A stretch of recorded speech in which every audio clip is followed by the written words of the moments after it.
Mi nombre es Óscar López Pulecio y he escrito para Las Dos Orillas una nota que se titula Siervos sin tierra. La idea de que el futuro económico del país reside en el campo es muy exótica, anacrónica. Lo que sucede en realidad es que en la medida en que un país se urbaniza, se industrializa, crece su sector de servicios y el tamaño del Estado, el sector agropecuario va perdiendo importancia en la generación del Producto Bruto Interno.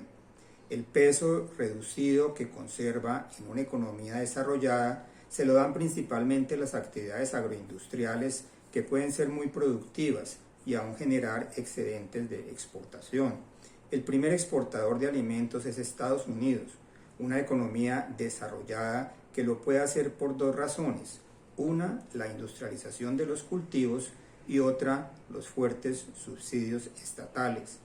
1.2% el peso de su sector agropecuario en el Producto Bruto Interno. Todo proceso de desarrollo lleva a una gran emigración del campo a la ciudad. La medida del atraso de un país bien puede ser la cantidad de campesinos minifundistas que sobreviven en un ambiente de modernización. En Colombia, para ponerle algunas cifras a la idea, en el 2023 el 76% de la población, 18 millones de hogares, vivía en las ciudades y el 24%, 12 millones de hogares, en el campo. Y un dato curioso que indica quiénes emigran: el 66% de las familias campesinas son mayores de 65 años.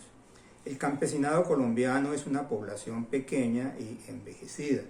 Las políticas públicas deberían considerar ese fenómeno antes de priorizar el sector agropecuario como base del desarrollo nacional. Hoy en Colombia, 26% del Producto Interno Bruto interno es comercio, el 15% administración pública y defensa, 12% industria manufacturera y 8.4% actividades inmobiliarias. Cuatro sectores que suman más del 60% y solo el 8% agricultura. Con el agravante de que para 2023 Bogotá, Antioquia y Valle del Cauca concentraron cerca de la mitad del Producto Interno Bruto Nacional. Si se le suman las siguientes tres economías, Santander, Cundinamarca y Atlántico, juntas representan el 67% del Producto Interno Bruto de Colombia. Es decir, según esas cifras del DANE, Colombia es un país urbano, con una economía de servicios y una población concentrada en las grandes ciudades. ¿Dónde queda en ese panorama el Siervo sin tierra? Título de la novela de Eduardo Caballero Calderón sobre los campesinos desposeídos, escrita en 1954, hace 70 años. Se demoró tanto la puesta en marcha de una política exitosa de reforma agraria, de la que se viene hablando desde el año 36, cuando Colombia era un país rural, cuya ausencia y cuyos intentos fracasados produjeron nada menos que las guerrillas políticas, rurales, en protesta por la concentración de la tierra, que el asunto terminó por pasar a un segundo plano. De alguna manera, el problema de la presión por la tierra se solucionó por sí mismo. Los campesinos emigraron a la ciudad, el sector agropecuario se modernizó e incorporó a muchos campesinos a la economía formal agroindustrial, y en algunas partes, como en el departamento del Cauca, hubo una reforma agraria, de hecho, generada por invasiones, legalizada por el Estado. La lucha guerrillera por la tierra se transformó en un combate de señores de la guerra con ejércitos privados disputándose, todos contra todos, rentas ilegales, narcotráfico, minería, tráfico de personas, con los pequeños campesinos atrapados en fuegos cruzados.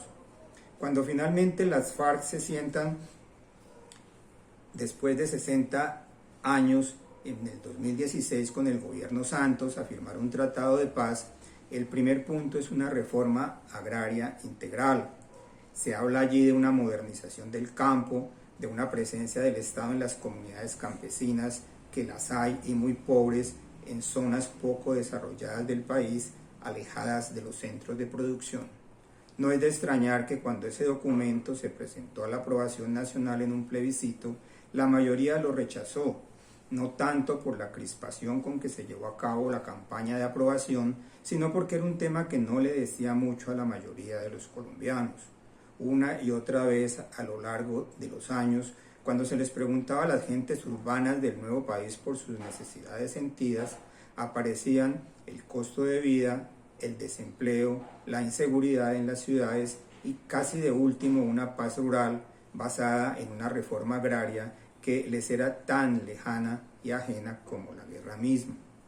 Todo lo anterior para decir que la miseria en algunas zonas campesinas de Colombia es un asunto cuya solución no da plazo, a donde hay que llevar bienestar, asistencia técnica, vías, mercadeo, o sea, desarrollo social.